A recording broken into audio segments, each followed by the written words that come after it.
Hello, everybody, and welcome to another episode of the Laps Down podcast. Sorry for being a little late, but my name's Andrea. What's your name? I'm MJ. Oh my gosh. Well, we are so excited to be back. If you haven't already, we did upload a bonus episode of a book club. I'm going to be honest, you guys are not seeming to vibe with it. And I'm telling you right now, if you haven't watched because you're like, I don't care about F1 romances, it's actually just a funny video. You know what I mean? Like, it's not like, you don't have to care about F1 super romance. analytical about literature or anything. It's just kind of us goofing. If you like this, you'll probably like that. We're just goofing. Yeah, so I totally understand if you haven't clicked on it because you're like, I don't know if this is for me. It is for you, actually, and we would love if you'd tune in. But if you don't want to, that's fine. We're here with our regular episode, just a couple days late. If you haven't already, be sure to subscribe, give us a review, tell your friends about us. If you really loved us, you would do all those things. I'm guilting them. I'm using guilt tactics. I like that. You gotta switch it up sometimes, you know what I mean? Nice Andrea is gone. I'm gonna be serious with you guys.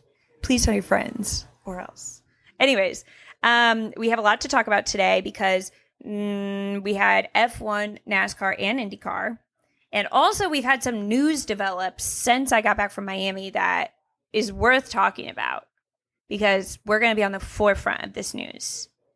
And do we want to start with F1? Yeah. I think so.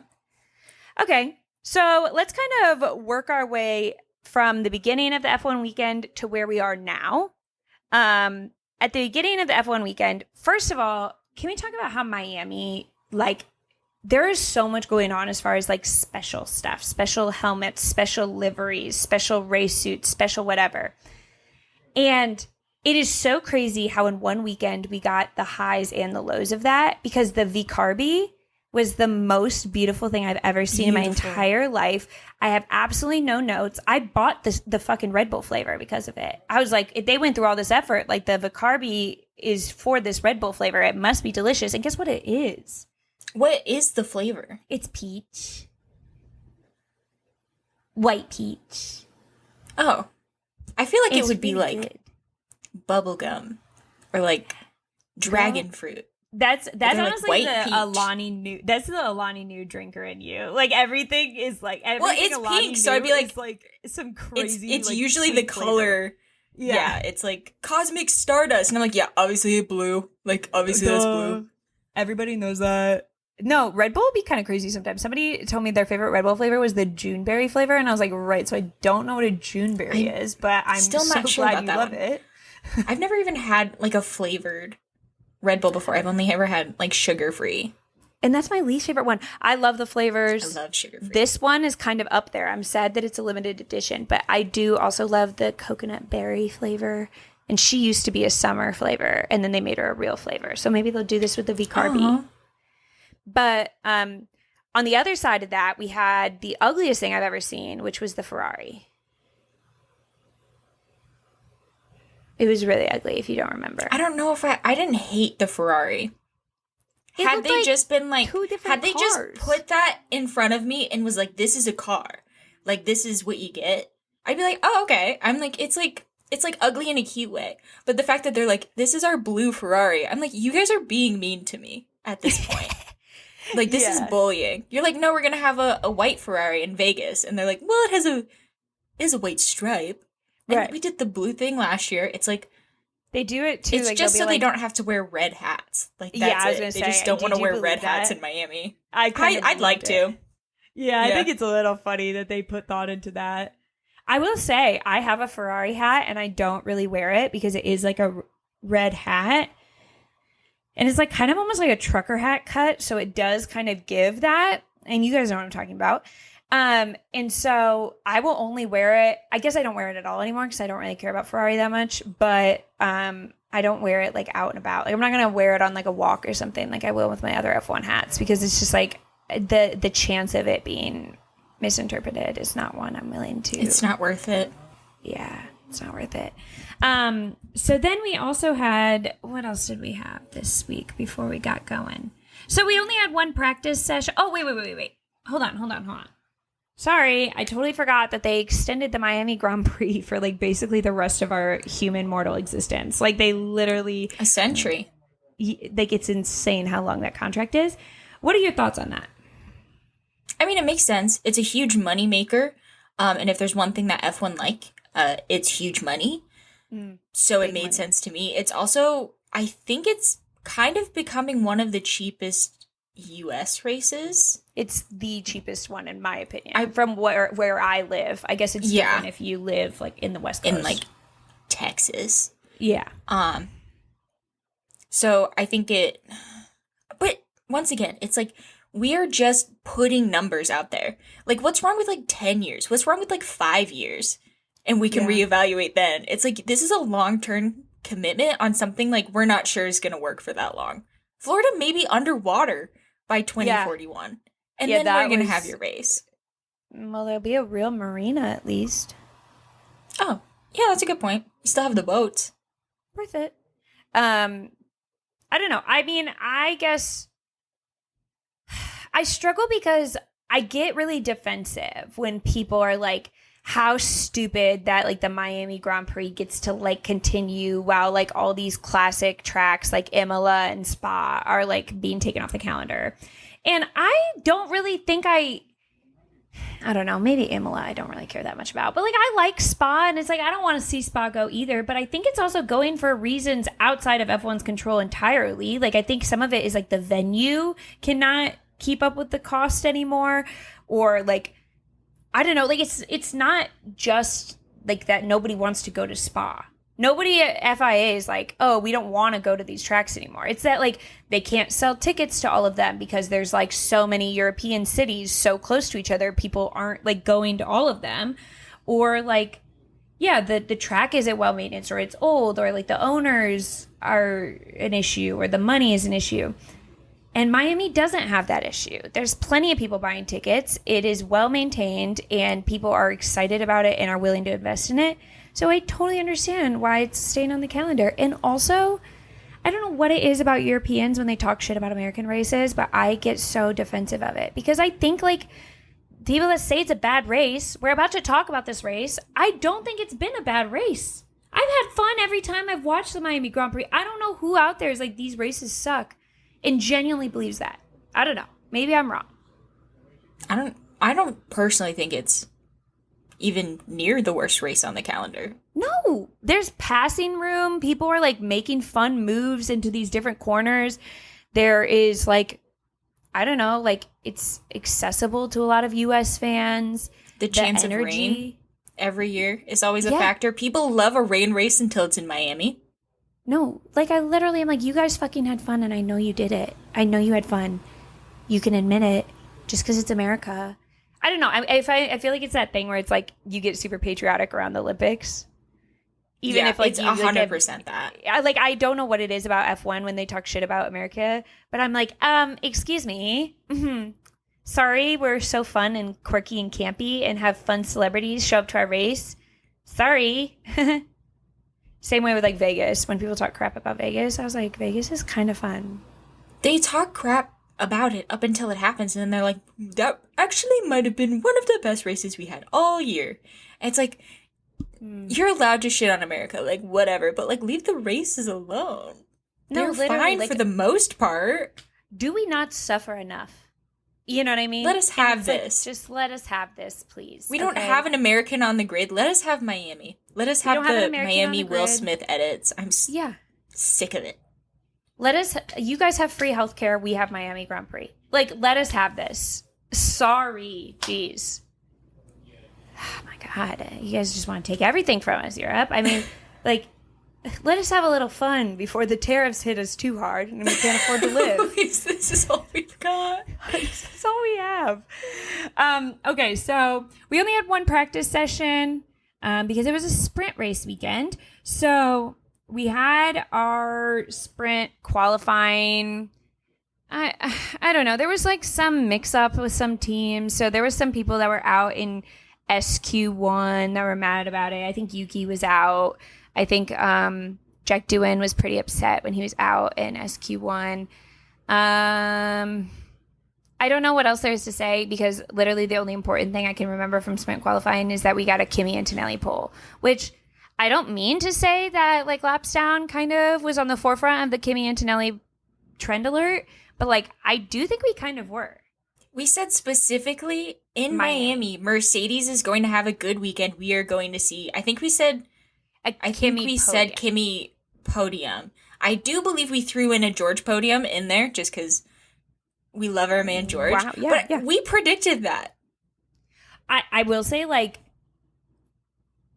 I think part of it was the Netflix documentary hype. he was like, okay, so I gotta kind of do something. I gotta do my big one out here because they kind of made a whole documentary about me before I even started racing in F1. That is such an insane move. That is so insane. That is so crazy that they did that. Like, I gotta do my big one, or else these Americans are gonna think I'm a fraud. Oh, so Lord. he was like on the phone with WhatsApp and Netflix. By the way, why did WhatsApp make the documentary? Like, I get that they're a sponsor of Mercedes, but I'm like, what business do you guys have making a documentary? Anywho, I think it's I don't know. I think that George is obviously like fine, but he did kind of get smacked down by Kimi a little bit in that sprint qualifying, and also like he broke the record for the youngest pole sitter in any race format, and he was so excited, and it was really sweet, and I just think I want the world for him. I want Kimi to win sometime this year, really badly. Yeah. I think it's funny that his first pole was in that goofy ass suit. Right. That was also a choice by Mercedes. I'm not going to be too mean because it's like, again, the Ferrari one was so bad that I was like, I don't know. Like, I think we can be a little mean. Because every time they kept going, do you guys like it? Do you guys like it? And I kept going, I can't tell if you put a filter over it. It has like a sepia kind of like Instagram filter over the clothes. And I can't tell, is it supposed to be like cool? Is it supposed to be like campy? Because it was like cream, not white. So it made it look kind of dirty. It looked wrong. Like, looking at it, I'm like, I understand what it's supposed to be, but like, when you took it to Lightroom to color grade it, you fucked up. Mm-hmm. It looked delightful on Dorian. Well, everything does. Okay. She is a beam of light on this Maybe planet. they did it just for her. Like, they were like, unfortunately, this looks delightful on Dorian. So we're gonna have to do it, and you guys are gonna have to put up with it. Yeah. And she won the only F1 Academy race that happened this like weekend because the second one got rained out. So I get it. But shout out Kimi. Unfortunately, when we actually got to the race, it happened to be raining, and I was like, right. So I don't think this one's gonna work out for him in the intended way. But I think once it started raining, I think all pressure came off Kimi to convert his pole to a win. Yeah. I think people were like, okay, we got to let him cook a little bit, but this is probably not going to go well for him. And he struggled on the start, and he got pushed off by Oscar with love. And I think he was like, okay, I've been humbled a little bit. But he had a good time for just the little bit there that he was the first one behind the safety car. Yeah.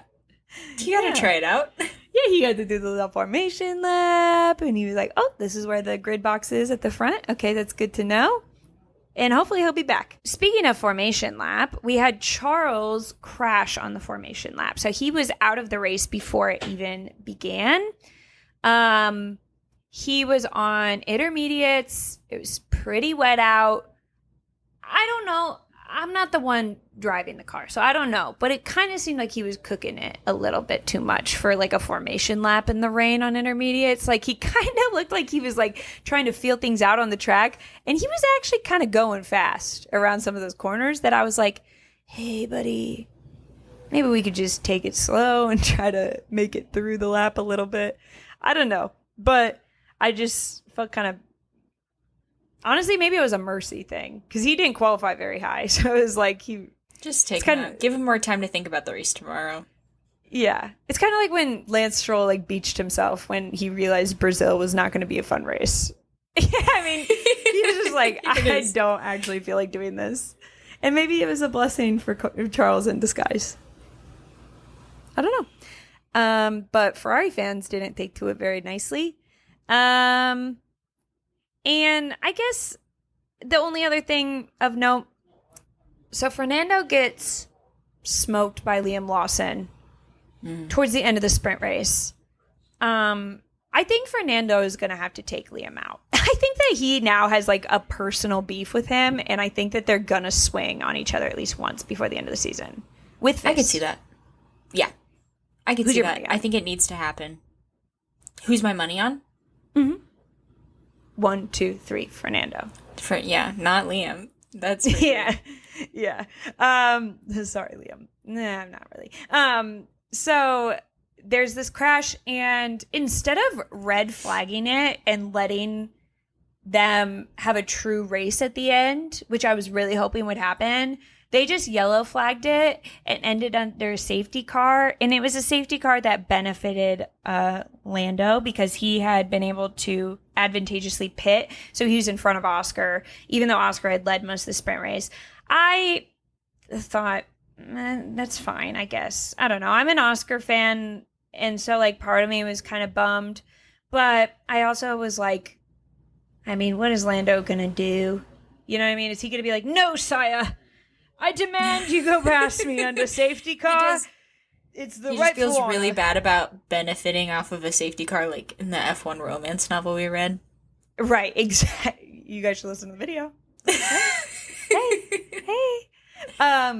So I don't know. I kind of like, and I feel like that was kind of the attitude that Oscar had too. He was like, well, what the fuck are you going to do? And then like Lando is probably like, thank you, safety car and Miami gods for another one. But I also kind of was like pissed because I felt like they could have red flagged it and we would have had a better race and it wouldn't have ended under safety car. But I think that they didn't because it was a sprint race and they don't give a fuck. They were like, we have other things to do today. Like, we have a schedule to keep to. Like, we're not doing this for a sprint race. There was, like, 3 laps left. They were just like, can we just not do this? Because they were, like, fully, like, just driving past Fernando. And, like, he wasn't in, like, the runoff in a wall. He was, like, on the track in a wall. And I was like, that's a red flag. Any other day. That's a red flag. Like, they would not be just driving past Fernando as he's getting out of his car literally 10 feet away. But what do I know? So then we do our regular qualifying. And Max takes pole position. He's also a father. I don't know. Do we care about talking about that? Congrats, Max. Chase Briscoe curse. Yeah, that's so true. He definitely has the Chase Briscoe curse. He takes pole position. I'm trying to remember. I think, hold on, I'm going to just look up what the qualifying starting grid was because I don't even remember. And I feel like it's important. Okay. Right. Okay, this is why it's important. So Max takes pole position. Behind him is Lando Norris. But in third, again, Kimi Antonelli. And then Oscar Piastri in fourth. And I think it's a pretty disappointing qualifying effort from Oscar Piastri.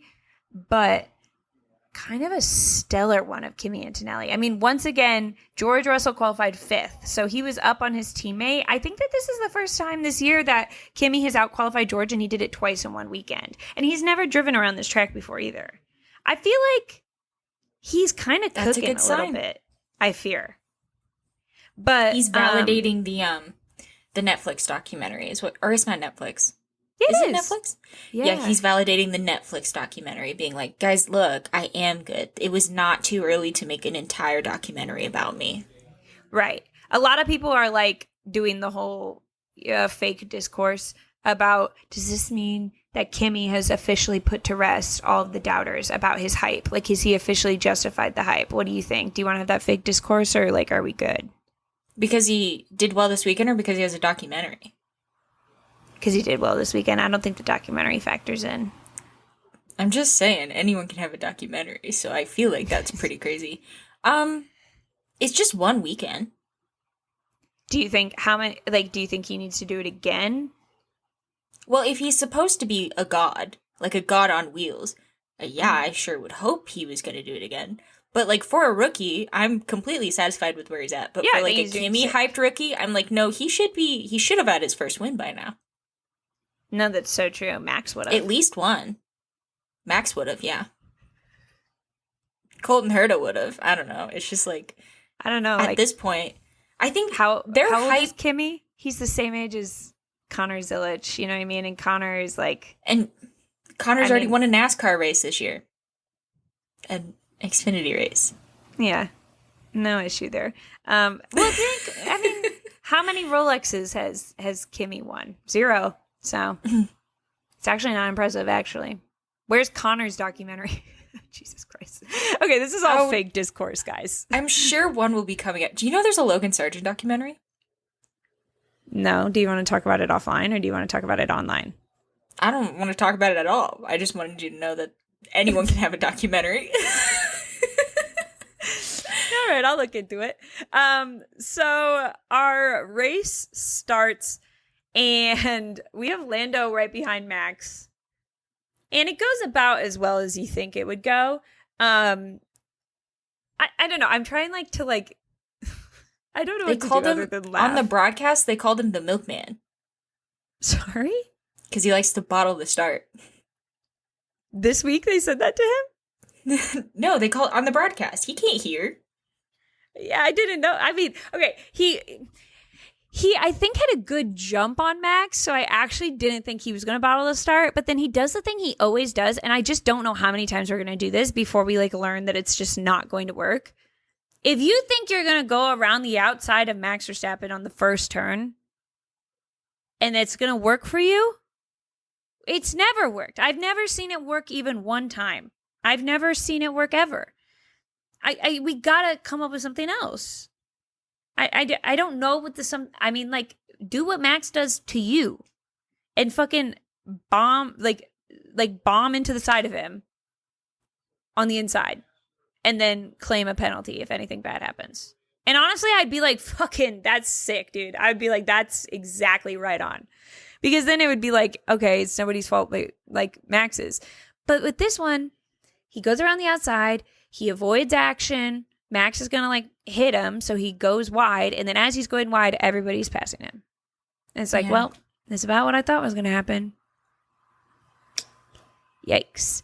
But what that means is you now have Oscar Piastri, who jumped Kimi on the start. Sorry, Kimi. Twice in one weekend. Rip. Oscar's got it out for this kid, honestly. He's like, yeah, I'm going to keep my eye on this one over here. So now we have Oscar behind Max, and it was pretty exciting to watch. I'm not going to lie. That McLaren is clearly way faster than the Red Bull. He chased him down, and he put the moves on him pretty fast. What?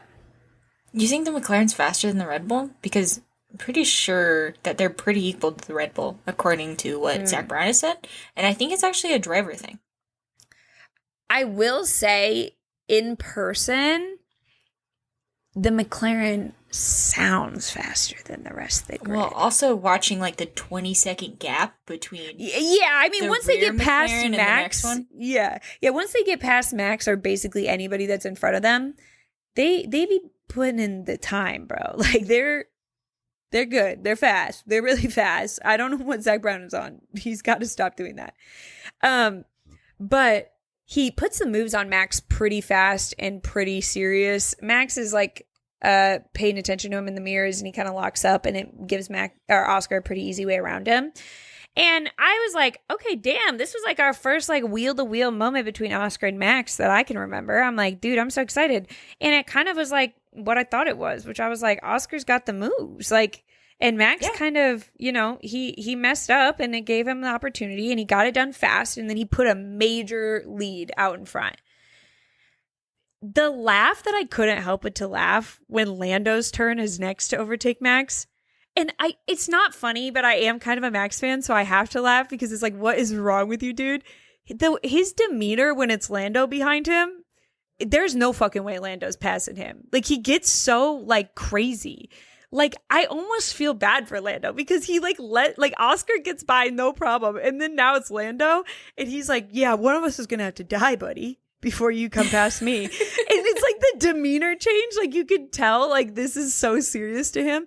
And I'm always like, why is it always Lando though, bro? Like, why can't you just let him go just this one time, Max? Like, you know that he's going to get past you. Why do you have to try to kill him in the process? And Lando is like, he takes forever to get by. So by the time he does, it kind of doesn't matter. I mean, he was probably faster than Oscar, but Oscar was so far out in front by the time he got past Max that it doesn't matter. Yeah, because Oscar can race Max. That's the difference between the two. Yeah. They're both fast, but Lando just can't race Max for some reason, and Max is always going to be at the front. Yeah. And it kind of is like, yeah, Lando can't race Max because he doesn't want to die. And Max thinks that's the only solution here. He's just like, they both have he's this an mental easy block. target. Like, yeah. Lando's just an easy target. He's like Chicken Little. He's like, he's fun to pick on because he like gives into it so easily. Whereas like Oscar doesn't care. Yeah. He's like, you can pick on me, but like, I'm just going to find a solution. Like, it's not that big of a deal. Yeah, I think like he's just kind of like, well, eventually you're going to have to make a mistake and I'm going to be there when you do. Whereas Lando is like waiting for the mistake to happen. And then once he's like, oh, it's not going to happen, 2 laps later, he'll like try to go around the outside again. And then that goes about as well as you think it's going to go. And then, okay, now we got to wait 3 more laps for him to like get it done again. And I think I agree with like, I think Max knows how good he is at fucking pissing Lando off because like in the post-race interview, you know, he got a second place. He was obviously upset because he was in front of his teammate and his teammate won once again. He goes and like gives a speech basically of like, with Max, I'm damned if I do, I'm damned if I don't. Either I don't get it done fast enough or I don't get it done right. Everybody has something to say. He's like addressing the like haters in his like post-race interview before the haters have even probably logged on to Twitter. Yeah. And I'm like, dude, Max has such a chokehold on you. It's Max. That's the problem. When people talk about like Lando's mentality, it's Max. Max is Lando's problem. How much you want to bet he's sending him like cyberbullying DMs on the weekends? I think it's even less than that. I think he's just like poking him on Facebook. He's like, I'm always here, Lando, and I'm watching. Just so you know, I'm still here. And then like they're like supposedly friends. And I'm starting to like, even as a Max fan, I'm starting to think, Lando, I don't think he's your friend. I'm like, gonna be honest. I think he hates you. I don't know. I think the championship battle this year and last year would be so much different if like Max just didn't exist. Like I don't think we would be having any of these conversations about Lando. I think Lando would have been Lando versus Oscar, but I think Lando probably could have taken it. Yeah. It's just Max is fucking it up so bad for Lando because Lando just can't figure out how to race him after all these years. And it's like weird because I feel like Lando did improve on a lot of the things that he needed to improve on from last year. Oh, yeah. So it's like the fact that he's somehow doing worse. And I'm like, what's changed? And I'm like, Max is like not fucking around this time. Max like, is he's not even now. pretending. He's not even pretending to be nice to Lando. Like the difference that he shows. And I saw this like joke that I think is giving Oscar too much credit of that like, oh, Oscar's like, oh, I knew Max would break. He has a wife and kid at home or whatever. I don't even think it's that hardcore. I think it's just Oscar like just Max doesn't know what he can get away with Oscar, but he knows what he can get away with Lando. Yeah. Damn. And I also think it's like he's not as personally threatened by Oscar beating him as he is people his own age beating him. Because like with like George, Lando, Charles, like those motherfuckers, Max is gonna fight them. But then it's like Kimmy or Oscar or somebody, he's like, yeah, I don't know. I just like, whatever, have fun, kid. Have your time in the spotlight. I don't care. I think Max is just more impressed when like Kimmy or Oscar does better than him. Yeah. He's like, yeah, no, you deserve that. But like if Lando were to do better, he'd be like, why the fuck did you? Yeah. Why did you do better? Like, I don't know. He's been whooping their ass since the karting days, and he will never let those boys live. They all should like just do an intervention with him and be like, hey, I think you're taking things a little too far, buddy. So I don't know. I guess like I'm not even gonna like hate on Lando because it's like he'll probably do it himself. I don't even need to say what he fucked up on. He probably already has a like notes app on his phone of everything he's ever done wrong in his life. So I'm just gonna let that one breathe. I will say though, we had a 3-peat for Oscar, which I guess because we had that break, I didn't really put it together until like after the race when somebody put it on social media. I'm like, dude, a 3-peat, 3 wins in a row. That is like dominance. Like he's fucking these bitches up. He started in 4th. He was so unsure of his win that he didn't even practice the gritty. No. He didn't even practice it. He was like, no, I'm starting 4th. There's no way the people in front of me are going to bottle the start. Yeah. He was like, there's no way all 3 of you guys are going to fuck this up. And they did. He's like, that was so sick. Wow, that was crazy. You. I do have a question for you. A lot of people were discussing on the internet, and we can just go ahead and put our thoughts out there. Do you think that he gained or lost aura by doing the gritty? Wrong. I think he gained aura. I think he gained because I think like a lot of people were like, "Oh my god, that was so cringe." I didn't get cringe at all. But I got like endearing. I thought it was very cute, but that might just be my age. Now I'm like anyone younger than me trying to do something like, that's not the darndest thing. He just learned how to walk. You would never see anyone else do that. Not a single other person on the grid besides maybe like Isaac. Maybe. I would say because he seems a little goofy, a little silly goofy. No, I think he gained aura. I thought it was endearing. I hope he does it again. I hope he works on it. Mm-hmm. Maybe we clean it. We do some cleaning. And then, he can do it at whatever the next race is. I think we just need to find, like, something that works for him. Like, I think that the thought is there, but maybe the gritty isn't for Oscar. I think that there's something else we could have. Like, I would love to see, like, a classic. Honestly, have his sister teach him K-pop moves. Oh, he hits him with a... Dude, imagine Oscar winning. He just hits to the camera. Like, that's his type of... We need to find something that works for him. And I don't think the gritty is for him. No. This is for him. I think that'd be really cute if he was just, like, straight into the camera. Like, he gets, like, really in the lens, too. Yeah, like, he just, like starts posing for cameras like he's in, like, a K-pop fan cam. For those of you who don't watch the YouTube video, we're doing the little finger heart that they do, that the K-pop stands do. I just realized that people didn't say that a single time.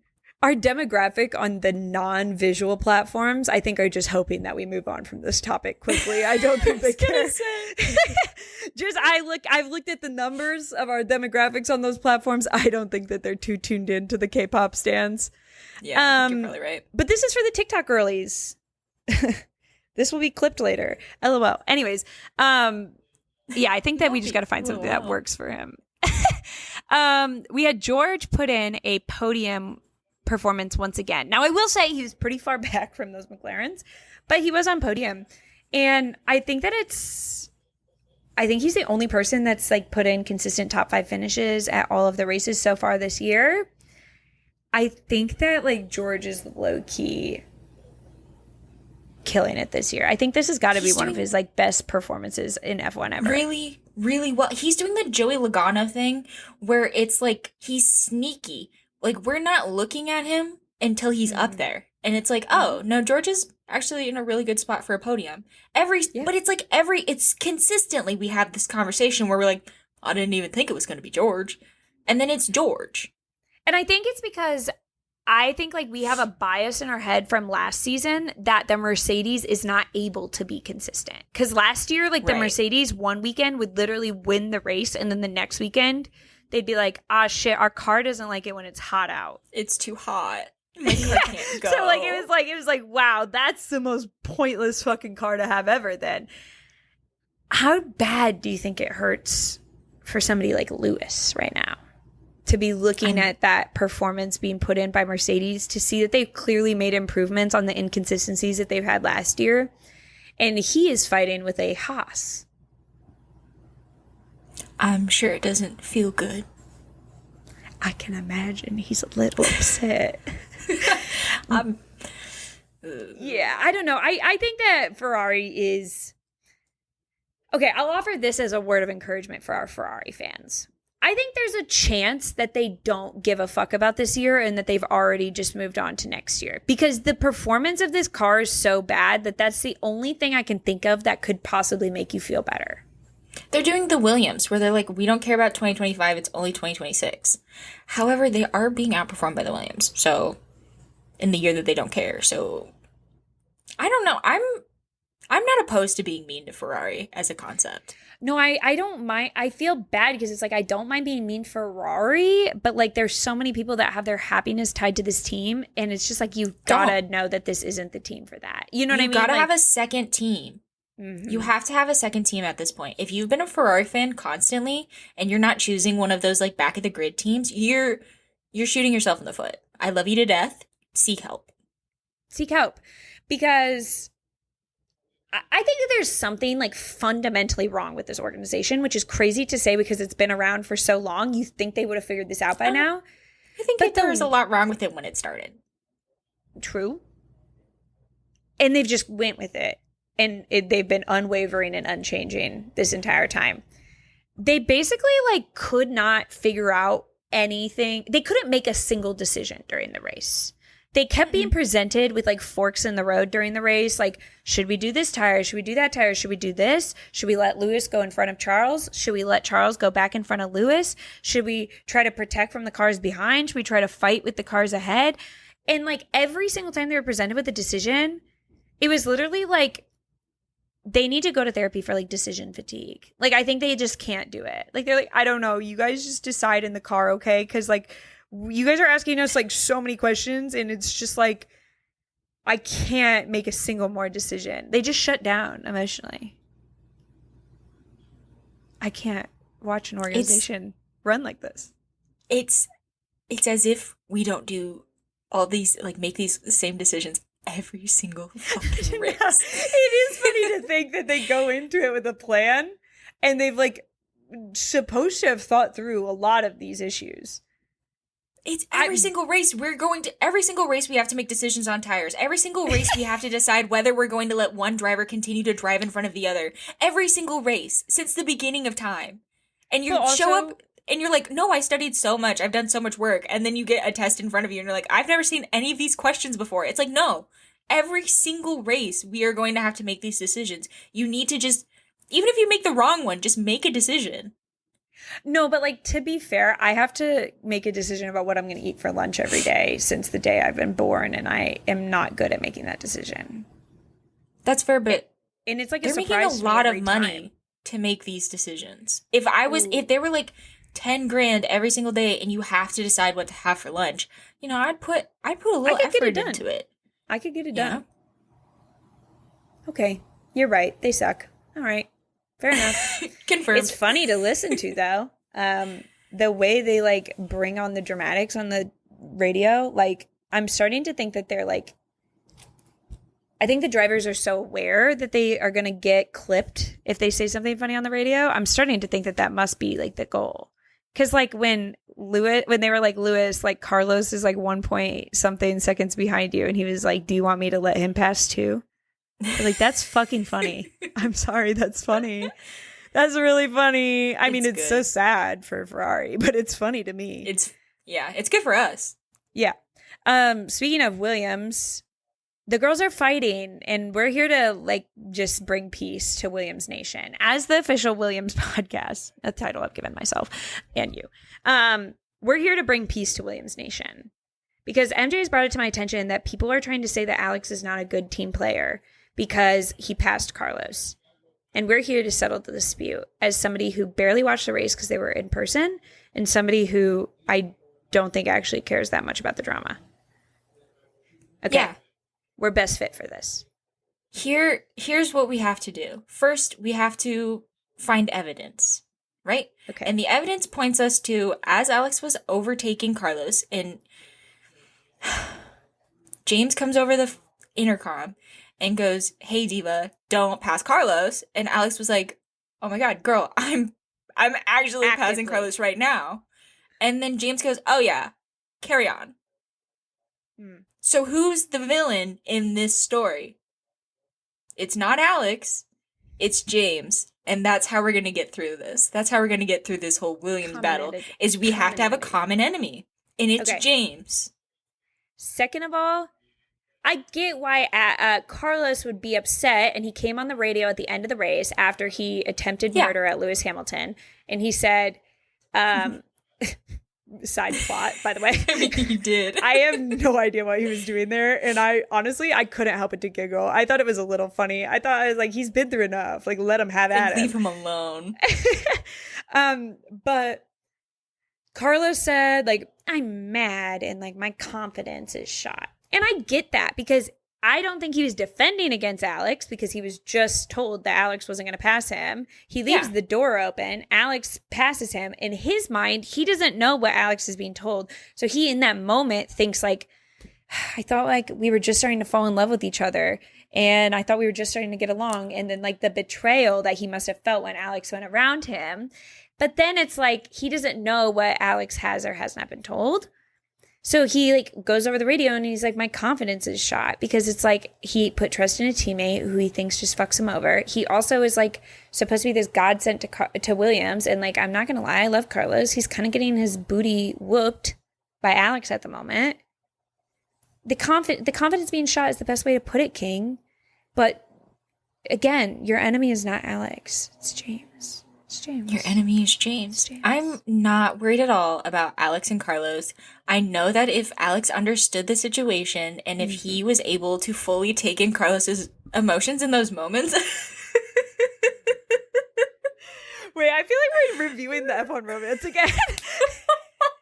No, literally, as you were talking about, like, overtaking, I was like, that was a plot point in the F1 romance. I'm, like, starting to, like, my eyes are starting to water. I think at the end of the day, it's just, like... This is tearing us apart. No, okay, our message to the Williams fandom is, like, let's just be okay. Oh, it's, like, totally fine. Yeah, they're fine. Did you watch the Williams video of James Vowles and Alex doing the Blue Angels flight thing? No, I started to watch it, but James was in it. Can I be honest? No. I have a toxic relationship with James. You see, I'm susceptible to love bombing, but anytime someone is like, no, I kind of like James, I'm like, you're susceptible to love bombing. No, I am, because like I get so mad at him, and then like he'll just say something like really nice about the drivers, and like he'll just do the like, I'm just so happy to be with these amazing boys, Alex and Carlos, and I go, oh, man, he's always been there for them, hasn't he? And then I forget the times he literally was not there for them. That's like textbook love bombing. No, I know. I know. It's so bad. We'll work through it another time. Oh my God. James, we have a therapy appointment scheduled for next week. See you there. And then we also had, I didn't understand. I didn't get this from the race. So you'll have to fill me in. The Hajar thing? It was something I saw a lot of people saying that Hajar was faster than Yuki, but a lot of people believe that he was told to stay behind Yuki. And I didn't know if you had heard anything or seen any conspiracies about that. It's something. Seen that. No. I think based off of what I know, which is just the couple sentences that I've already said, I am going to believe it's true, and that they're trying to keep Isaac in a box. And I think that's really messed up.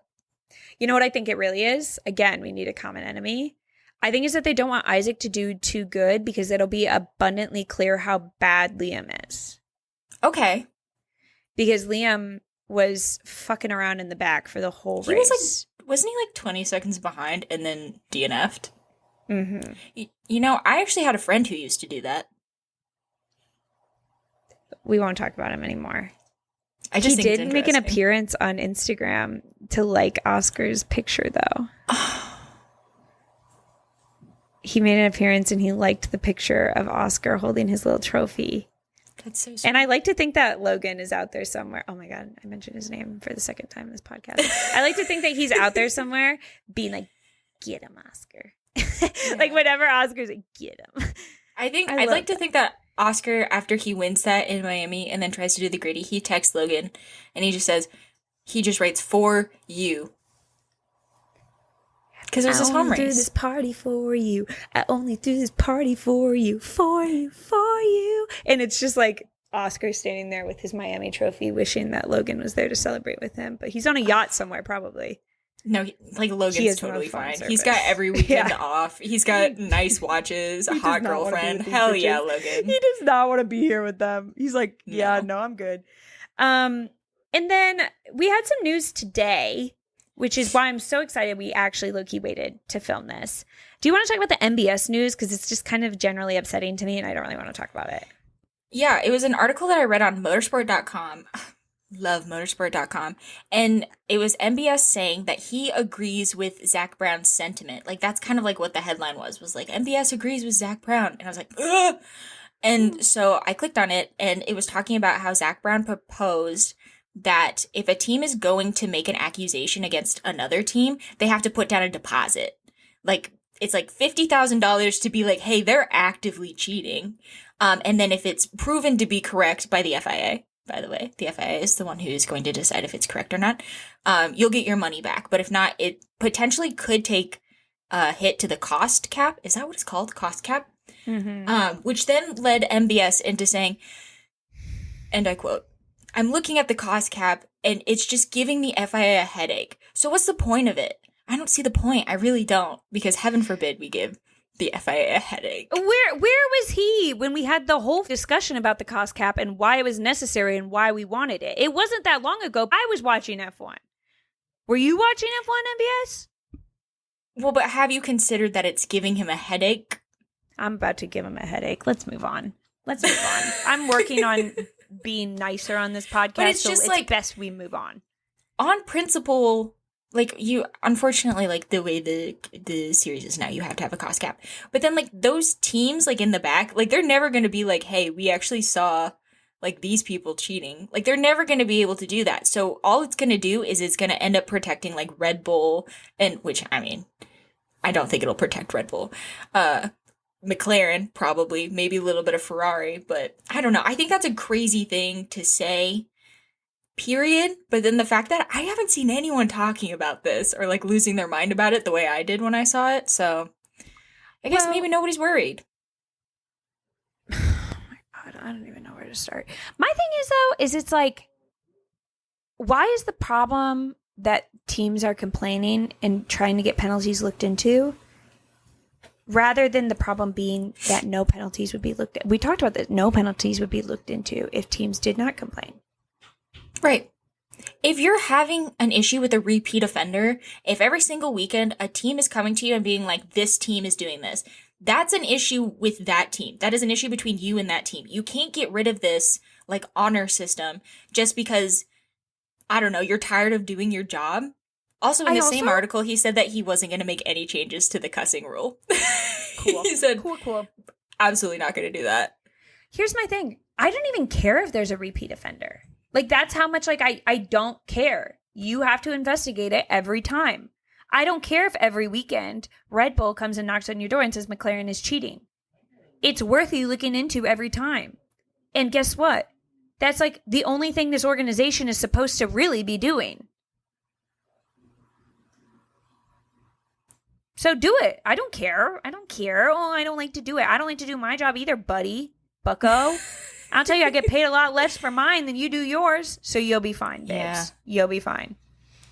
I don't know. Keep it just up, the way MBS. he's just so quick to just anything Zach Brown says, he's like, that's actually a really good idea. I liked it when you said that.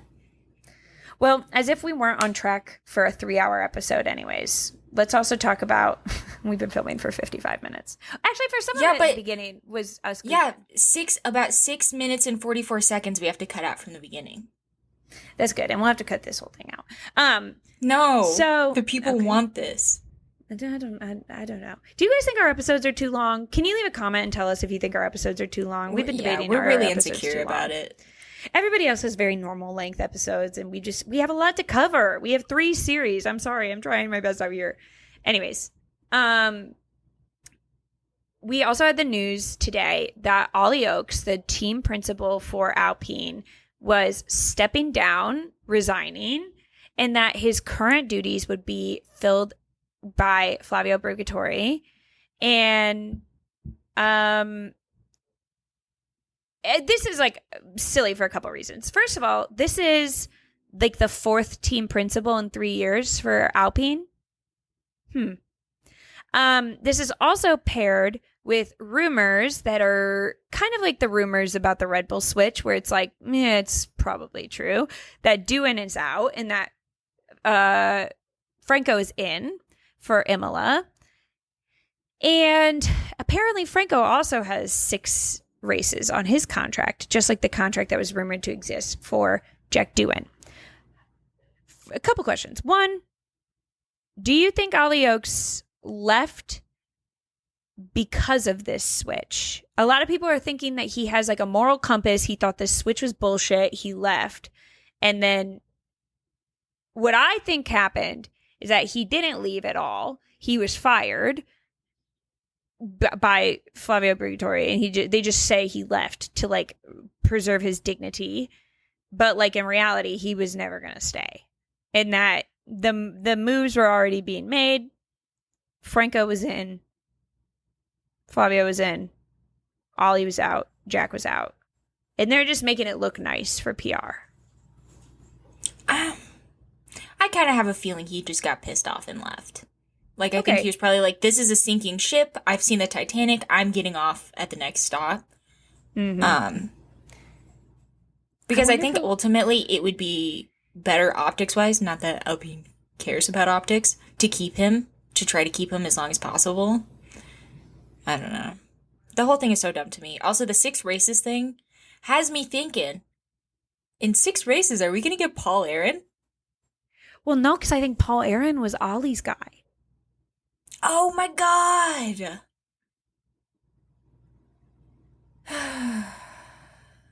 You think Logan? No, I think... Oh my god, I don't even know who they have up their sleeve. Who's left? Abby? They also have, what's his name? R-Y-O. Hirakawa. Oh. Wait, isn't he Haas's reserve driver now? I think Hirakawa is a reserve driver for both Haas and Alpine. Well, how is that fair? So now, I guess nothing's been announced yet, but do we reckon Jack would go back to a reserve role? I think he's out. But I don't think he's going to want to stick around. But if he went into the season knowing he had 6 races and it's like more likely than not, you're going to be out in 6 races, you don't think he's like made other plans? He's like, okay, well then you have to keep me on as a reserve driver, or you have to, or like looking at reserve driver opportunities other places, because it's not like he's been performing poorly. I don't know. I think he's probably been performing.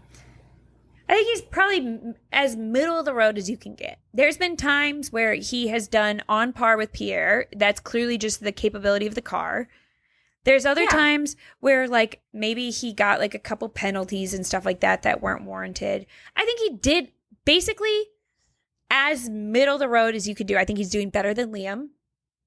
I think he's doing on par with Isaac based on the capability of their car. Oh, yeah. I would say for like a lower midfield team, for a rookie, I think he's doing fine.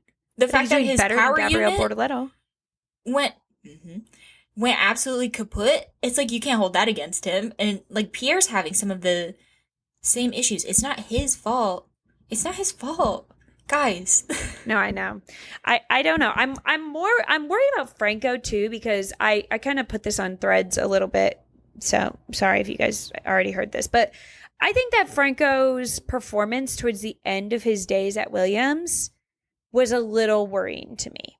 And I love Franco, and I thought he did have some moments where he clearly is like got the potential, but he started to make some goofs at the end of his time at Williams. He was not performing as well as you would have liked it. And like he definitely was contributing to the damage cost that Williams was racking up, which was the whole reason why he was put in that seat to begin with, is because of Logan's damage costs. Allegedly. God, Logan, I'm so sorry. Even though Logan. Alex had higher damage costs that whole entire season, I feel like I could just run through a brick wall.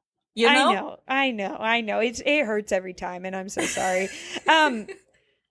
I'm worried because at Williams, love him or hate him, James Vowles would do anything for Franco. And he made him feel like he could make mistakes. Whenever Franco made a mistake at Williams, he was the first person to go to the media and be like, this is just how we want him to perform like this. We want him to push the car to the limits. We want him to see what he can get out of it. And if he makes mistakes, he makes mistakes.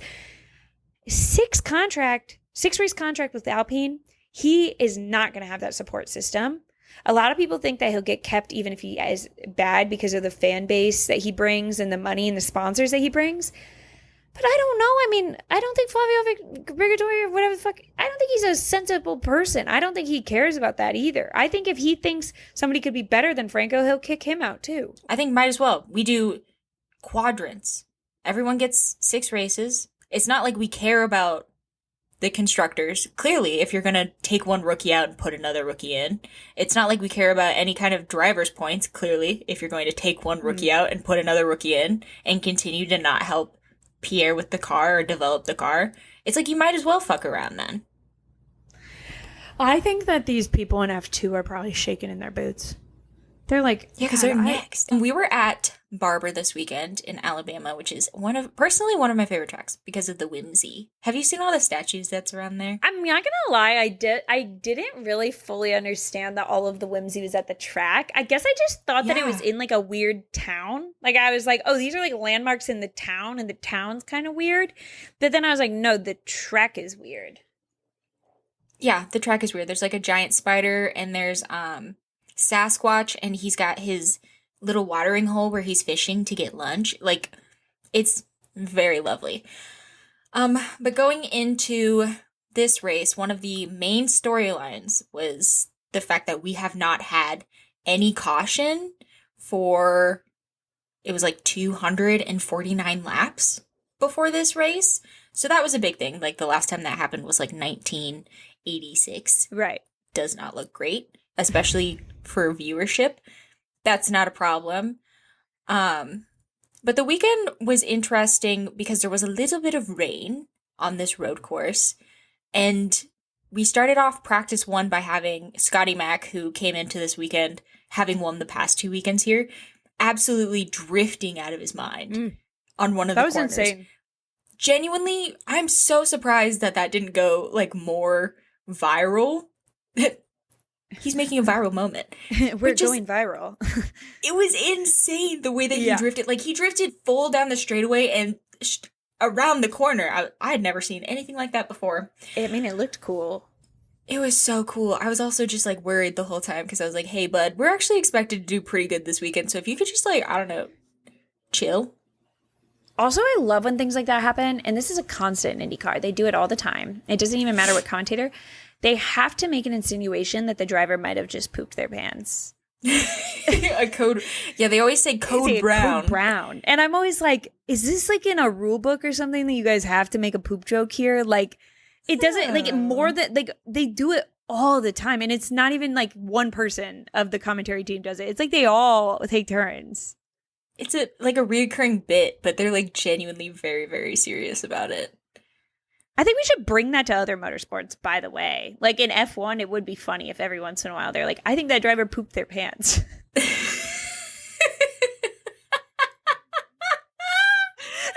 once in a while. Like just to like get you engaged with the commentary. That's the kind of culture James Hinchcliffe should be bringing over into F1. Yeah, next time, James. Back in the States, he's fully Canadian. Back in the States, we called it a code brown. James, please bring Code Brown. I also want him to bring the Hate Cauldron, but he hasn't done that one yet. But dude, James, I would settle for a Code Brown. You know what I mean? If you brought that just once to F1 TV, that'd be funny to me. I think that'd be lovely. But overall, pretty uneventful. I feel like the practices until like practice 3, Pato hit the wall pretty hard. Pretty hard. It was pretty bad. Smacked it. But obviously, they recovered the car. And in that same practice, Marcus Ericsson nearly flipped over Ryan Preece. Which is, I haven't seen that in a hot minute. You don't want a Ryan Preece, by the way. No. Not good. Rarely ever. It either means a disqualification or a cartwheel in a car. I'm not gonna lie. I was like watching all the drama from practice, and I was like, "Oh, we're about to go down on this race." I thought we were getting reckless at this race. It wasn't even raining for any of them. No, they were just getting reckless. I was like, "We're getting reckless this race." They're getting a little crazy, a little silly, goofy. They got the hybrids. They got these tires that no one really liked, and they're like, "You know what? Let's go crazy." Yeah, I thought that we were sending it. I thought we were sending it. Were we sending it, MJ? Some people sent it. I would say in quali, obviously we had Alex Palou on pole. Scotty Mack right behind him, which obviously he's going for the three-peat. He's trying to pull an Oscar, but like in a different direction. Or Christopher Bell. Or, a C Bell.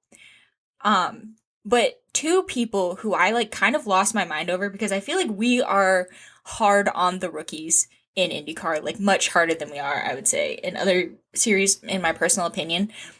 Kiffin Simpson made it all the way to the top 12. He like just barely got bumped out of the fast 6. Highest start ever. I was like, and after coming off of last weekend where he also did pretty well, I was like, oh my gosh. He's cooking. I think I really do too, and I would like to formally apologize for anything I've ever said about you being a pay driver. I'm chill with it now. I've come to terms with it. I'm happy you're here. Keep doing you. We've never called you a pay driver, and if you have video evidence of it, delete it. No, that's not us. Different girls. Never done that. Sorry. But then someone else who also I would like to take back for ever calling you a pay driver, Nolan Siegel.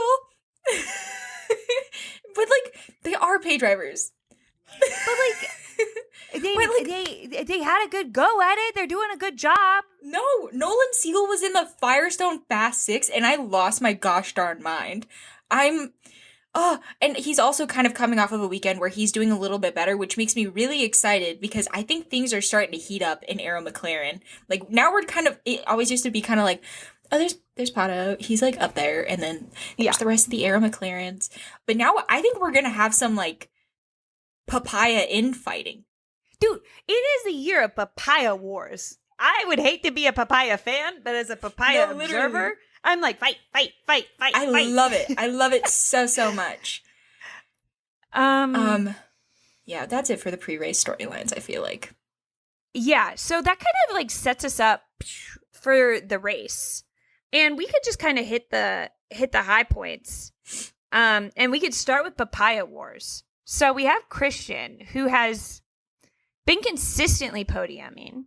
Podiuming? Can we say that? Is that a verb? Podiuming. Okay, right. So he began on the podium.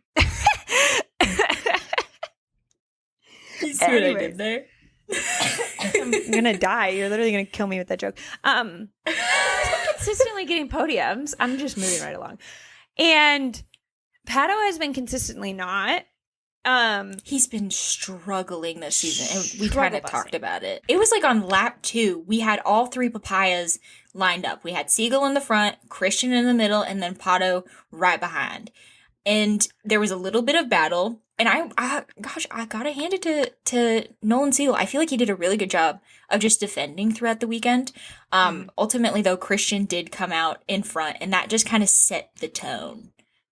Yeah, for the weekend. Yeah, and he was putting the moves on people when he was passing him. I think above all else, we were getting more airtime than we normally get for his like racecraft, I would say. And I was kind of like, oh, he's like putting the moves on him. And my favorite is when he go ahead and tell him about his delightful crash with a fun little crash pass with a catchphrase.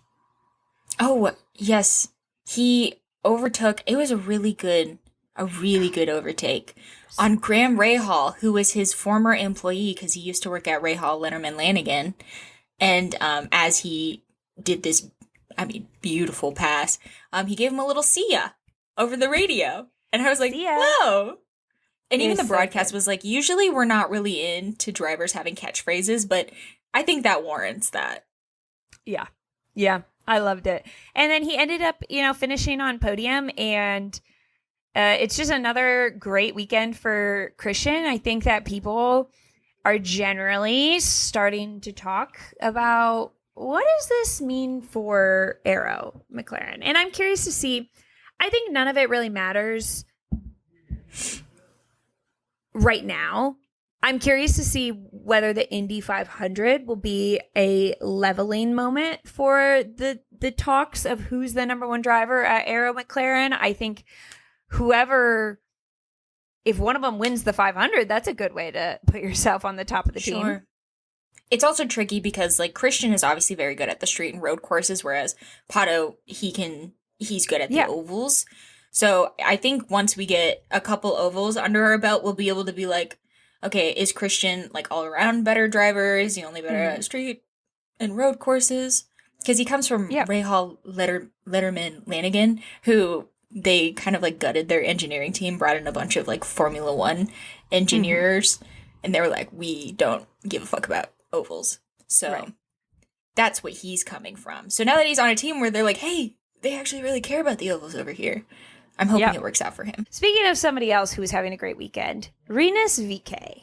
You texted me because I was obviously watching the F1 race, and you were like, you're going to have a delightful time watching Rinus today. And boy, did I.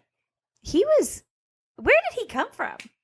He was cooking. I mean, he made it into the Fast Six. So he started fifth. He started in a good position. But we were all kind of like, what a good qualifying lap. You know, that's really amazing. He can do that in a Dale Coyne for a qualifying lap.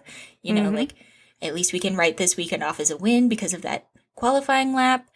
And then he was just absolutely bringing the fight to everyone. He came out, and it happened twice, both pit stops. He kind of was a little bit slower in the pit stop, comes out on cold tires with Will Power, like, breathing down his neck, and defends on cold tires like I have never seen. The defense was like entire life. Mwah, it happened twice. Kiss.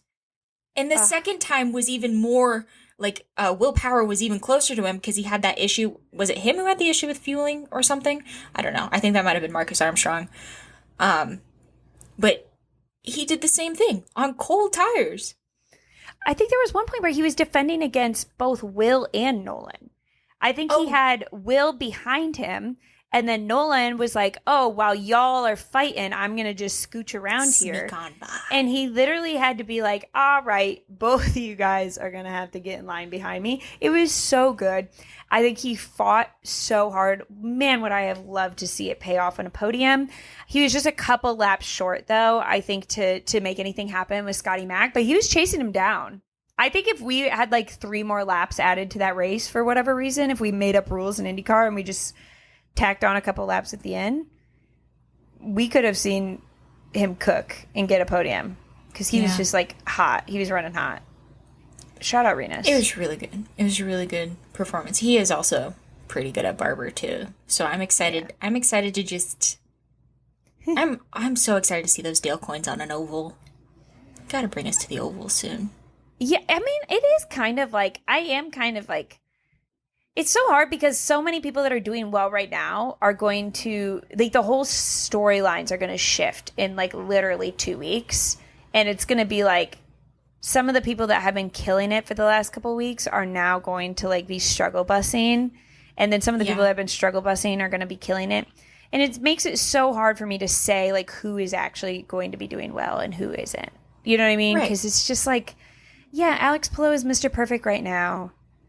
He's never won on an oval. He's not going to be Mr. Perfect in a couple weeks, I fear. He's not the oval merchant. But I feel like that's what makes this sport so exciting. I just want to mix it up a little bit, though. I just want to throw in, like... will. I think that, like, it's so sad watching some of the oval merchants just get beat down this early in the season. Like, they're really sad right now. They're really sad right now. I'm like, wow, I wonder what Scott Dixon's doing back there. I hope he's having a good time. Or like, I don't think they have talked about the AJ Foyt boys on the broadcast at all because those are oval boys. Like, you're going to hear David Malukas. I mean, you have heard Santino Fiorucci, but you're going to hear David Malukas talked about all the time as soon as we get to the ovals. Yeah, that is true. I don't know. I can imagine how it weighs on the confidence of people that are like, you just got to get me out of here. Connor Daly's in the back like, please, I can't do this anymore. So yeah, I'm excited to see the shift when we get off these street courses. But I mean, Alex Palou, he kind of dog walked everybody. I'm not gonna lie, like he wasn't on the broadcast. There was nothing to show. What is there to show? He's fine. They were like, surely his tires are wearing, right? No? Okay. Never mind then. They're like, he's still putting in fastest laps. I don't know what to do about it. Like, the commentators were looking for something to be like, this is going to change, right? Spoiler alert, it didn't. He was dog walking them. Really good in that hybrid engine. Also, the irony of the hybrids being such an issue right now and him winning in a Honda branded Honda, like the HRC Honda. I was like, hey man, could you cool it a little bit? I think you're starting to hurt our feelings. Yeah. Speaking of hurt feelings, I think that Colton Herta is one of the best IndyCar drivers we'll ever see, if it weren't for the fact he had to go and do pit stops. Like, I can't imagine what that man's career would be if we had like IndyCar sprint races where there was no pit stops and you just like did like 19 laps and then went home. I think he'd have a really good time. I think we should try to find a sport for him that's like that, because every time he comes into the pit stop, it's just not going to go well for him. Something's wrong. The amount of times I've heard, and that's essentially his race for a podium over. I'm like, I bet it please, I could run through a wall. I swear to God, guys. It's getting to the point where I'm like, can I have a go at it? Like, can I try to put his tire on? Like, I kind of think that maybe. Let me do it. I think you and I talked about, I'm such a solution-oriented person. I'm like, there's got to be a solution here. So, like, let me just try at it. See if I can help. The fact that it happens so often, specifically to him, I mean, obviously other people had race-ending issues as well in the pits, but it's constantly him, and he's like, we're at the point where he is a championship contender, like, every year that he's having these issues. Like, last year, I mean, his championship was over because a loose tire. Why are we doing this? I can't. I'm so sorry, Colton. Like, I would love to see what I would love to see what his career could be if he didn't ever have to deal with that. Get him to Formula E. I'm sick of this. Get him to Formula E, please. Louis Foster was like third to last. Louis Foster. Right. Okay, so as I was watching the television, and it would cut to commercial, so I would go, okay, what are they playing on the radio? Because obviously the race is still going on, I just can't see it, so I wanted to hear it. There was a moment where Louis Foster went off, which, okay, I think actually he was forced off by someone, but I don't want to say any names because I think this person is innocent. He was forced off, his car went off, and he like redid he used the hybrid engine to restart the car, and he just entered the track unsafely, and there was no penalty, no adjustment, or anything. I was like, as much as I don't think it should have been a caution, I think they should have been like, yo, dude, if you're restarting your car and there are cars coming, hold tight, bro. You go to the back of the line. Yeah. Like, wait your turn. Yeah. We, I don't know, and it is interesting, like, the beginning of the race, we had some interesting strategy, I would say. There was some talk on the commentators' side about Rossi's strategy in particular at the beginning to like go hard and like make moves fast and right away with the push to pass. Versus like, I think at the end, like some people, like for example, I guess Alex Palou, he didn't really need it. Like almost all his push to pass. What, like, do you think there was a right way to use your push to pass in this situation? It kind of seemed like there was like two minds starting the race, and I think everyone kind of abandoned it by like lap 10, where we had the people in the front. We had like Rossi, who was like, we're not fuel saving, we're pushing to pass in. Yeah. And then they're doing a three-stop.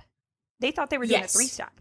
They're like, we're already signed on to this three-stop, whatever, what have you. And I feel like Rossi started on the black tires, which were the unfavorable tires. But maybe I know he ended on them for sure, and that's why he like gained 5 positions in the first few laps, and then he's like, I couldn't make any leeway at the end. But then we had the people in the back. We had like Scott Dixon, and I don't know, there were other people back there too. I really she was paying attention to Scott Dixon. where they were fuel saving, and they're like, we're losing so much time. Like, we essentially cannot do this. Like, if we went for a 2-stop, we would be finishing the race days behind these other people. So I don't know what the right answer is, because it seemed like the reds were obviously the favorable tire, and VK actually had 2 pairs of sticker reds. So that really helped him out. He was cooking. He was cooking. He knew from the start. He said, I actually came prepared for this feast. He was like, I brought all the ingredients and I'm here to cook. I'm your sure would. Could you let me get close to that stove? Let's see what we can do. I don't remember what happened before your smoke alarm just went off fully, but I think we said what needed to be said, I think, about strategy. I hope so. Yeah. Okay. Well, want to move on to NASCAR? I can't see you, so hopefully that was a yes. You can't see me? I was looking at the dock. Oh. You have to give me verbal cues. We'll have to cut this. Oh, no. I still have things I want to say about IndyCar. Oh, okay. Go ahead. Next weekend this upcoming weekend is the Indy GP. And it is important to me that you know that it is on Saturday. Oh, wait. I wouldn't have known that. Thank you for bringing it up. Yeah, no, you're welcome. I'm just here to spread the good word, because I feel like the series isn't really doing it. So I want you to know that the race is going to happen on Saturday, and the practices and the qualifying are going to happen on Friday. And also... Okay, what are we doing, though? What is the Indy road course? It's the road course at Indy. I'm asking as a new viewer. Have you guys ever heard of this magical thing called a roval? Did you know that the Indy 500... Hey girls, there's a roval. There's a roval at the Indy 500 at the Indy. It's a roval. In the city of the great city of Indianapolis, they have a roval. There's a roval. You guys are gonna have such a blast. It's just like what you like about a road course. There is a little part though where they're gonna go on an oval, but it's a beautiful thing, and you're gonna have a great time in it. You don't have to be scared. Don't be scared. It's just a roval. And it's kind of like part of the month of May build up. It's supposed to be like, whoa, this is the same venue that we're going to do the Indy 500, but it's not the Indy 500, but like we're in Indianapolis. So you're going to probably start to feel the Indy 500 vibes, even though you're going to feel it like the spirit of Christmas is what it's going to feel. Yeah. It's going to be a good time. But I do want to say, because we've had so many issues with the hybrid, and people are all like, we haven't had a caution in so long, and these races are getting boring. They're being dominated by Alex Palou. IndyCar is actually, unlike other series that we watch, is actually like trying to find a solution actively while this is happening. And so via Bob Pockrass, IndyCar will experiment with a new road course tire rule next weekend at the Indy Grand Prix by requiring each driver, to use at least 2 sets of primary hard tires and 2 sets of alternate soft tires. Right now, you only have to use 1 of each. So it's going to make the strategy a little more interesting, because, like, obviously, I think right now what we're getting at road and street courses, the most interesting parts of the races, unfortunately, are going in the pit cycles, like coming in, coming out, those laps. So that'll be interesting. That just adds another layer onto the race that is going to be on Saturday. I think it's fun. I'm excited. I was like, they came up with this rule before the race even happened this weekend. So I was like, oh, they've been like cooking on this for a minute, which made me feel better. Yeah. So we'll see you guys there. I hope you guys watch. Hope you guys have such a good time. And we'll talk about your first Rovo after, okay? You guys can tell us your thoughts and opinions next week about Rovos. Can't wait. Now can we talk about NASCAR? Yes. Okay. So NASCAR, first of all, we had our, just our general news, I guess. First of all, Connor Zillage was unable to race in Xfinity because his back was still hurt. So they unfortunately gave that beautiful sacred car to Kyle Larson to just deface. And I was very upset about it. But I hope that Connor Zillage is healing. And it was also good to know that he missed what was kind of a mess of an Xfinity race. It's probably for the best he wasn't there. People found out you can't drive on grass. It was like eating the cars. I cannot express to you. it looked like a creature from like a Goosebumps novel where I'm like, there's something coming out of the grass to eat that car right now. It was crazy. But also like, don't drive on the grass. I just think like, I don't think we've ever drove on the grass. I don't know why people kept trying to think that was going to do something. I think like it's like kind of all motorsports. There's like, just like, you're not going to do good when you touch that. I mean, I don't know what happens. Lesson. Yeah, I don't know what happens in IndyCar when you touch the grass, like off the top of my head, but I can imagine it's a similar result. I know in F1, you barely touch the grass, you're in a wall. I was going to say, Marcus Ericsson clipped the grass kind of funny, and he nearly went upside down. So what have we learned? Don't do it. No grass. That's an important lesson that Kyle Larson was there to teach those spoiled brats. We also had... Just generally, it is interesting whenever F1 comes to town because you can directly compare American audiences, American time zones with other American motorsports. And NASCAR still came out on top. And NASCAR was loving it. According to Jeff Gluck, NASCAR was on top of the world. They even like were putting out statements. That's me queuing you up. You want me to read the statement? No. You can just say something about it generally. Oh. Yeah, no, NASCAR performed really well. It performed better than Miami, but Miami also, the views went down from last year. And I don't know why that happened. But Texas Motor Speedway went up, and then even IndyCar. IndyCar was up 20% from the last race. So everything's going really well. F1 car. For everyone, but yeah, F1. Sorry, losers. It's probably because of MBS. Can we blame him? And then NASCAR announced that they won't take the Clash International for 2026, but aren't ruling it out for the future. Because they were teasing us. They were like, wouldn't it be cool if we went to Brazil? And I was like, what if? I didn't know that was an option. We should go to Brazil. And they were like, no. Nice try, though. You know what I really want to get into? Yeah. NASCAR Europe. What are they doing over there? I follow them on the Instagram, and they're having a good time. MJ, should we go to Europe and just watch NASCAR? Our first NASCAR race is in Europe. I wish our first NASCAR race was the Mexico City race. I am like, I want to go. I want to go to there. It's going to be so fun. It's going to be, everybody's going to like Daniel Suarez there. Christopher Bell's going to have to be defended by Ryan Preece in a bar fight. Just everything's going to be happening there, and we're not going to be there. I'm upset about it daily. But that's interesting that NASCAR was like, that's a good idea. And I like love that you guys brought it up. We're not going to do it, though, probably. Well, and this came along with, they talked about they're going to do rotating championship races. Yeah, and so Homestead's going to be on there. And then also... my good friend Jeff Gluck, I don't know him, he mentioned that there could possibly be a new playoff system format coming going to be announced this summer for the future. I'll believe it when I see it, Jeff Gluck. That's exactly my thought. I was like, no, their announcement is going to be, we thought about it, we're not changing it. Okay, and then Ride the Dente. Carson started on pole. That's about it. It doesn't go well for him. We'll get to that later. Somebody else who had an interesting time. Denny, for some reason, Karma this week was like, Denny, I'm coming for you. First of all, they had a code word issue where like his pit crew, they were like, or his crew chief was like Cowboys. And he's like, I don't know what the fuck I'm supposed to do with that. And they're like, well, you're supposed to make a decision. It's too late now. Just like come in next time. But like, that was the code word. And he's like, I don't know.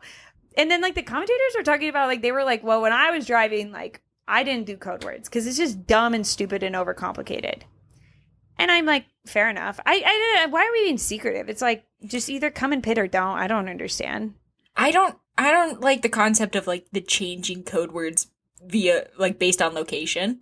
It's like, no, couldn't you just like choose one? Like, couldn't we just switch between them? Like what F1 does where they're like, let's go with option A. Like, couldn't we just do that? Have we ever talked about the theory that, where did I hear this theory? I'm stealing this from somebody and I wish I knew who it was.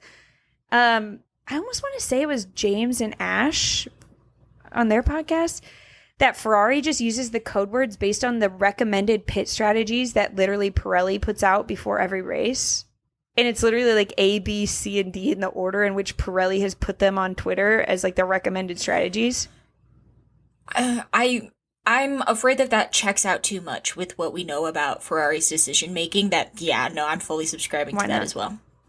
So anyways, what would you, if we had like a laps down themed code word, what would we go with? For when we should pull into the pits? Mm-hmm. I mean, I think Dente is a good one.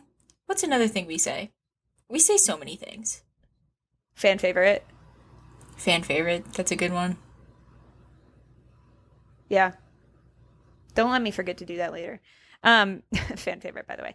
And then, as if that wasn't enough, like a little bit later, they're like, guys, sorry, Denny's on fire. I don't know. Denny's on fire. And he just, honestly, I think he was just relieved. He was like, this race is just so dumb. I'm so glad to be over such this. Bad vibes. Get me out of here. He was fully on my fantasy. Oh. He wasn't on mine. Everybody on mine crashed, though, so it really didn't matter. Mine did, too. Yeah. Anywho, so shout out Denny. I think that his energy, once he has won a race, is so different. Like, he literally is just like, well, I had a good run. Anyways, see you guys next week. Bye. He doesn't even care. To the playoff format. Yeah, he's like, whatever.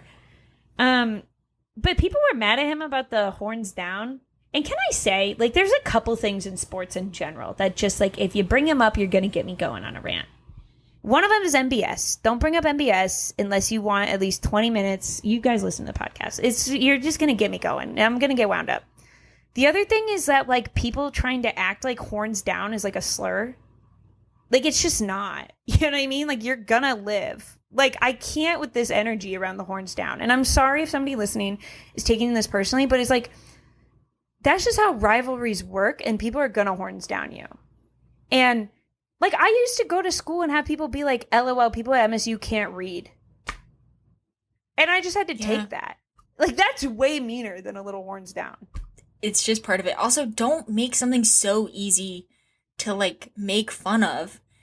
I did it. You didn't think about that when you did this? It's like, oh, I flipped it over. You didn't learn nothing. But I also, like, really hate Texas. So. Wumbo is Mumbo. It's like, that's on you. I don't know what to say. I don't know. I'm on Denny's side. Sorry. Like usual. You guys are going to be mad. I'm on Denny's side. Austin Cindric wins stage 1. Tyler Reddick was having a good time. None of that matters in the end. All of it's a lie. Hey, guys, don't even worry about it. None of that matters. Josh Berry was out front, and then he did the thing that many people did. It's not just him, but I think he might have been the first. They just spin on their own accord. There's like this bump. They keep going, I hit the bump. And I'm like, let's get the fuck rid of the bump. Get rid of the bump. NASCAR, get rid of the bump. We know how much you love to repave things. Get rid of the bump. No bump.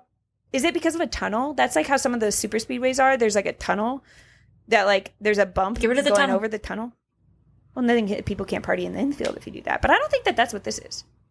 But there might be a tunnel for like people to get into the. Like, no, there absolutely is. But like, think about Josh Berry. What's more important, right. The infield or Josh Berry? So Josh Berry was the first that did this. We had other people do it.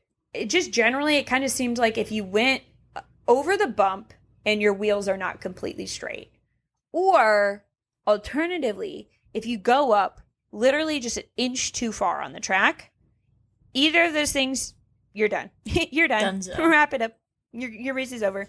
And it's very interesting because I think a lot of people got away with crashes, like people around the people that were spitting out. I was surprised at how few times it like took out everybody. A lot of people were like prepared to avoid that crash. They were like, we're about to go to the bump. I gotta be chill. But of course some people did get taken out in the process of the bump. Hold on, I have a list of people that the bump was the last of their day. Casualties of the bump. So we had Chase Briscoe spun out on his own, going over the bump. He's okay. Carson almost lost it on the bump and ran into William Byron. It's okay. They both lose their race later. Josh Berry spins going over... Oh, no, Josh Berry, I don't think was the bump. I think he went an inch too far up the track and tried to pass lap traffic. He made the second mistake. Second fatal error. I apologize. The bump can stay. Bubba also went up too far on the track and kind of lost it a little bit. And in the process, he did take out Allmendinger and no loss. Noah Gragson, no loss. They tried to blame Joey Logano, which I thought was fun. And then that was like, weird. They were like, that was Joey, what'd you do? And then they were like, actually, Joey didn't do anything. But they didn't take the commentators never like went back and fixed that error. They just went with like, it's Joey Logano's fault. But you informed me that Jeff Gluck said it's not. Yeah, my friend Jeff said. He said, I watched the camera and it didn't really look like it was his fault. And I said, okay, Jeff. Okay. And then Kyle Busch, I think, went up too far on the track and spun himself out. And then... I don't know. It gets dicey when we get to the Carson Ryan situation. They also took out Cody Ware, which I'm like, what were you doing there? If anyone cares, Cody Ware was there. You never want to see your faves fighting. I'm used to it. Ever. It's like did you know it's like the 1-year anniversary of the first Carlos and Oscar fight? But they're like friends now, I think. I don't know. Yes, and so I hope myself feel better. I hope that one day Carson and Ryan can become friends. But yeah, Carson kind of got into Ryan and ruined Ryan's race. It was blatant. I love Carson. Hey, Carson, love you, bud. Do that to anybody but my boy. He basically like just was like, you're not there. He was moving without. I'm going there. He was there. He was. Rip. So, for now, we're children of divorce. It's hard out here. But I think that Ryan is such a stand-up guy. He's not going to let it get to him for too long. No, and Carson immediately was like, yeah, that was 100% my fault. Yeah. So that's nice. So, yeah, and he doesn't normally do that. So that's how you know he loves Ryan. And Ryan knows how hard it is to control that dente, you know? Mm-hmm. And then we had Kyle Larson won stage 2. Nobody cares. Reddick kind of like had this monster save. But is that when he ran into Daniel? Mm-hmm. Yeah, so like he kind of should have taken out half the field and himself. But instead he just sacrificed Daniel a little bit. Yeah. He just kind of got bumped, got clipped by Daniel, did a little drifty drift, and he saved it, which was really cool, but that also kind of ended his podium finish as well. So then we get to the part, this is typical, this is just how it goes. Ryan Blaney was having a great race, and Michael McDowell was having a great race, and I was like, I'm happy with either of these things happening. And then I hear this irritating, grating voice. Where the heck did J-Lo come from? And why is he there? And then he just like breezes past Ryan. And I was like, you guys are just going to let that happen? And then he just like kind of fakes out Michael McDowell, gets past him, no problem. And then Ryan Blaney just finishes Michael McDowell off. He like does this weird thing. Clint, I think, was describing it as like a wake on a boat, where he gets in front of Michael McDowell and then he just cuts across him and creates like a wake on a boat. And then Michael McDowell, seemingly out of nowhere, just like slams into the wall. And to me, I kind of was like, Ryan, do you think that was a little mean? There was a little know what it's far. Like to be down on our luck, Ryan. Do you think maybe you could chill? Like you already passed him. You know what I mean? Like you could just let him get third, heaven forbid. Like I don't understand. He's allowed to finish the race behind you. He doesn't have to meet his demise. He got so mad. It was just like, no, you're done. But we finish, unfortunately, with a Joey Logano win. Joey Logano's still on my shit list. Just so you guys know. I know I have previously said I think his glasses are endearing, but now I think that they give evil. And I'm not going to elaborate why. If you guys are wondering, just go to his Instagram and you'll find out yourself why he's on my shit list. But I'm upset. I mean, 27th to winning. No. That's definitely a race. Definitely they would say that that's a race, is what they would say. You know who else did really good? Ryan Blaney, who was also at that trip. But I feel like he did it in a less evil way. That's what I tried to think.